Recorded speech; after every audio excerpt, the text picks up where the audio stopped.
রবীন্দ্রভারতী বিশ্ববিদ্যালয়ের centre for distance and online education অর্থাৎ distance বিভাগের স্নাতকোত্তর অর্থাৎ এমএ মাস্টার্স ডিগ্রির 2025-26 শিক্ষাবর্ষের যে ফার্স্ট সেমিস্টার পরীক্ষা, সেই পরীক্ষার ইন্টারনাল অ্যাসেসমেন্টের যে অ্যাসাইনমেন্ট, সেই অ্যাসাইনমেন্টের বিজ্ঞপ্তি ইতিমধ্যেই প্রকাশিত হয়ে গিয়েছে।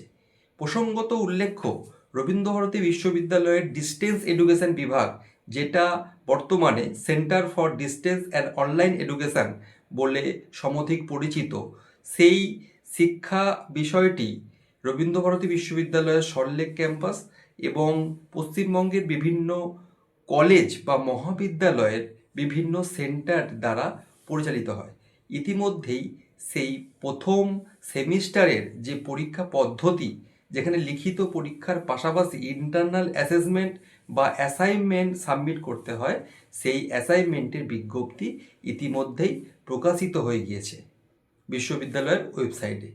সুতরাং আজকের যে আলোচনা, সেই আলোচনার মূল বিষয়বস্তুই হলো 2025-26 শিক্ষাবর্ষের স্নাতকোত্তর বা এমএ ডিগ্রির যে অ্যাসাইনমেন্ট, সেই অ্যাসাইনমেন্টের বিষয়ে আমি বিশদে আলোচনা করব, যে কিভাবে এই অ্যাসাইনমেন্টটা সম্পর্কে নবাগত ছাত্রছাত্রীরা জানতে পারবে এবং কিভাবেই এই অ্যাসাইনমেন্টটা সাবমিট করতে হবে এবং এই অ্যাসাইনমেন্ট সংক্রান্ত বিভিন্ন প্রশ্নের কিভাবে উত্তর করতে হবে, তারই আমি একটা সলভ বিষয় নিয়ে আমরা আলোচনা করব।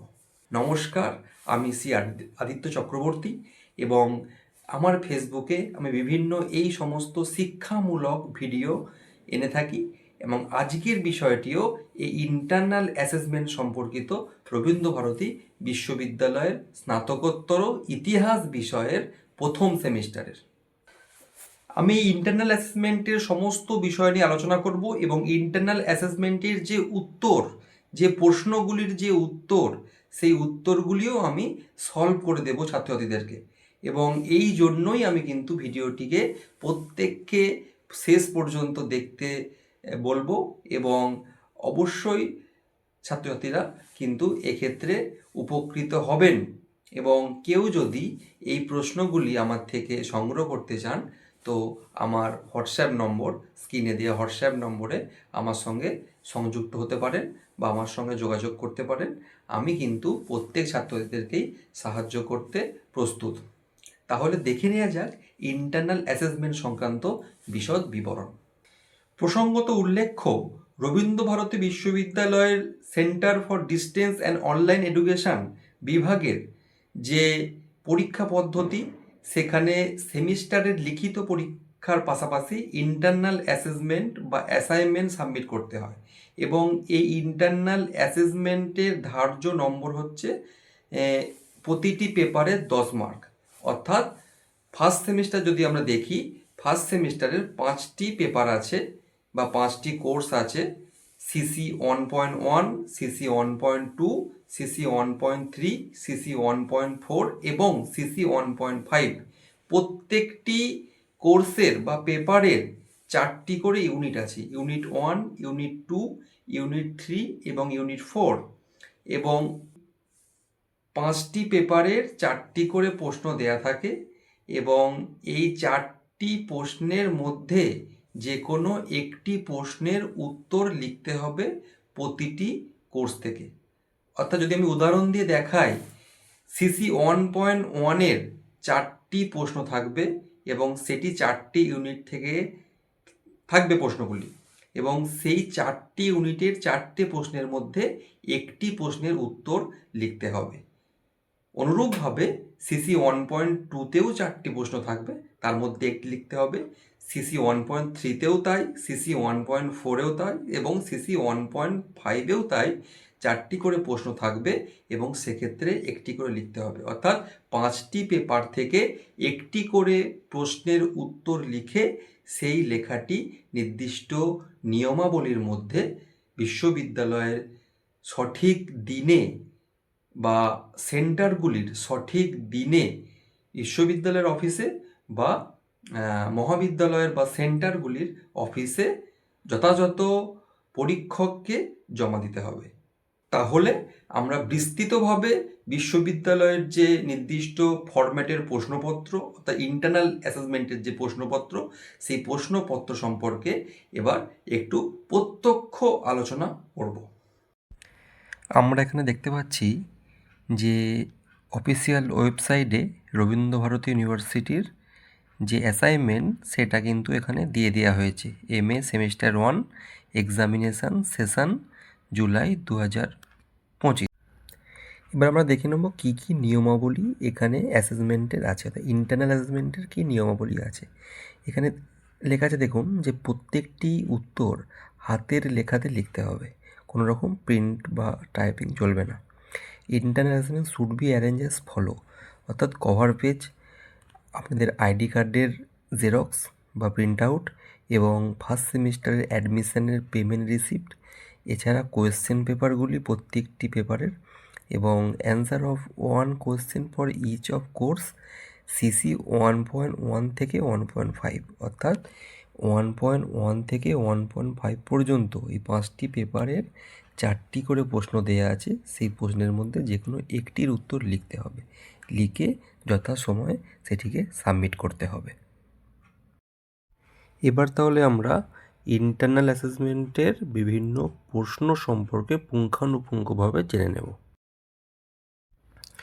এখানে আমরা দেখতে পাচ্ছি যে CC 1.1 history of Bengal 19th century, অর্থাৎ ঊনবিংশ শতাব্দীর বাংলাদেশের ইতিহাস, এইটা হচ্ছে CC 1-এর মূল বিষয়। এবং দেখা যাচ্ছে এখানে 4টি প্রশ্ন দেওয়া আছে এবং সেই 4টি প্রশ্নের মধ্যে যে কোনো একটি প্রশ্ন লিখতে হবে। তা প্রশ্নগুলো কী কী? প্রথম প্রশ্ন আছে write an essay on the new urban folk culture in 19th century Calcutta, কলকাতার লোক সংস্কৃতি ঊনবিংশ শতাব্দীতে। In what ways did Amalesh Tripathi represent Vidyasagar as the traditional moderniser? Amalesh Tripathi বিদ্যাসাগরকে কীভাবে ট্র্যাডিশনাল মডার্নাইজার হিসেবে দেখিয়েছেন, অর্থাৎ বিদ্যাসাগরকে কীভাবে ঐতিহ্য এবং আধুনিকতার মেলবন্ধনের কাণ্ডারি রূপে তিনি দেখিয়েছেন। 3 নম্বর প্রশ্ন what do you know about the evangelist and is character, অর্থাৎ সেই সময়ে ভারতবর্ষে যে ধর্ম প্রচারকেরা এসেছিলেন, ইভাঞ্জেলিস্টরা এসেছিলেন, সেই খ্রিস্টীয়বাদের ধর্ম প্রচারকদের কী প্রকৃতি ছিল, সেই বিষয়টি সম্পর্কে আলোচনা করতে হবে। এবং 4 নম্বর প্রশ্নটা ছিল discuss the role of press in the growth of national consciousness in 19th century Bengal, অর্থাৎ ঊনবিংশ শতাব্দীতে প্রেসের কি ভূমিকা ছিল জাতীয় চেতনা বৃদ্ধিতে। অর্থাৎ প্রেস বলতে যে লেখালেখি পত্রপত্রিকার যে বিষয়গুলি, সেই বিষয়গুলি এখানে তুলে ধরতে হবে। বিশেষত সংবাদপত্রের দিকটি কিভাবে জাতীয় চেতনা বিকাশের সহায়ক হয়ে উঠেছিল, সেই বিষয়টি সম্পর্কে আমাদের আলোচনা করতে হবে। In the 18th century in India. 2 number how did the British government try to central criminality in India. Number 3, would you argue with the view that the political crisis of the 18th century in India caused the decline of the economy during the period? অর্থাৎ 18th সেঞ্চুরির যে অর্থনৈতিক crisis, সেই বিষয়টিকে, অর্থনৈতিক এবং রাজনৈতিক যে crisis, সেই বিষয়টিকে আলোচনা করতে হবে। Number 4, trace the evaluation of the colonial administrative structure and its institution during the period 1757 to 1857। এই 4টির মধ্যে যে কোনো একটি লিখতে হবে। CC 1.3-তে আছে হিস্ট্রি অফ ইন্ডিয়া 1757 to 1857 এবং এখানে কী কী প্রশ্ন আছে আমরা দেখে নেব। Give an account of the state of ayurvedic medicine and attempts at is improvement in colonial Bengal. 2 নম্বর write a note on the swadeshi bank in Bengal. 3 নম্বর what is deindustrialisation? Would you argue with the view that the deindustrialisation in Indian economy as a myth? Number 4, how would you explain rural tension in Bengal in the 3rd quarter of the 19th century with special reference to indigo and Pabna uprising. খুব সুন্দর সুন্দর প্রশ্ন আছে এবং এই চারটির মধ্যে যে কোনো একটি লিখতে হবে। সিসি 1.4 পেপারটা হচ্ছে হিস্টোরিওগ্রাফি অ্যান্ড হিস্টোরিক্যাল মেথড, অর্থাৎ ইতিহাস চর্চা এবং ইতিহাস পদ্ধতি। এবং এখানে দেওয়া আছে discuss the debate among historian with regard to the relative importance of fact and interpretation in the making of history, অর্থাৎ ফ্যাক্ট এবং ইন্টারপ্রিটেশন এই দুটো কীভাবে ইতিহাস চর্চা বা ইতিহাস তৈরিতে কাজ করে সেই বিষয়ে এখানে আলোকপাত করতে হবে। Write a note on Greek ও Roman tradition of historiography, Greek Roman যে ইতিহাস চর্চা সেই বিষয় দিকে আলোকপাত করতে হবে। Number 3, discuss the salient features of positivist historiography, এবং 3 নম্বর আছে পজিটিভিস্ট হিস্টোগ্রাফি বা দৃষ্টবাদী হিস্টোগ্রাফি বা ইতিহাস চর্চা দিকে আলোকপাত করতে হবে। Number 4, write a critical note on Benedetto Croce concept of history, তা বেনেডিক্টো ক্রোচের যে ঐতিহাসিক বিচরণ ক্ষেত্র, ঐতিহাসিক যে চিন্তা সেই বিষয়ে এখানে আলোকপাত করতে হবে। এই চারটির মধ্যে যে কোনো একটি প্রশ্নের উত্তর এখানে করতে হবে। সিসি 1.5 হচ্ছে 20th সেঞ্চুরি ওয়ার্ল্ড, অর্থাৎ বিংশ শতাব্দীর বিশ্ব। এখানে দেয়া আছে দেখুন প্রশ্ন, analyse the background of the Bolshevik revolution of 1917। 1917 সালের যে রাশিয়ায় বলসেভিক রেভলিউশন হয়েছিল তার ব্যাকগ্রাউন্ড কী ছিল। Number 2, discuss the term nationalism, evaluate the growth of nationalism in the 19th century and early 20th century Europe, অর্থাৎ ঊনবিংশ শতাব্দী এবং বিংশ শতাব্দীর প্রথমার্ধে কীভাবে জাতীয়তাবাদী চিন্তাধারা ইউরোপে গড়ে উঠেছিল সেই সম্পর্কে আলোচনা করতে হবে, এবং জাতীয়তাবাদ বা ন্যাশনালিজম বিষয়টি কী সেই বিষয়ে আলোকপাত করতে হবে। Number 3, do you think that the outbreak of the world war II was accidental or was the result of deliberate design, অর্থাৎ দ্বিতীয় বিশ্বযুদ্ধ কি একটা আউটব্রেক ছিল বা এর কারণ কি দুর্ঘটনাপ্রবণ ছিল বা দুর্ঘটনাবশত এই বিশ্বযুদ্ধ হয়েছিল, এই বিষয়ে একটি ডিবেট আলোচনা করতে হবে।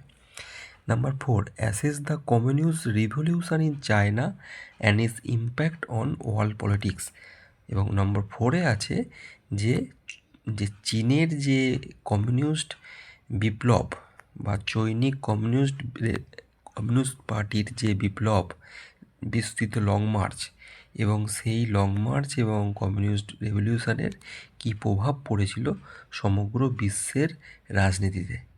এই চারটি বিষয়ের মধ্যে যে কোনো একটি বিষয়কে নিয়ে এখানে আলোচনা করতে হবে।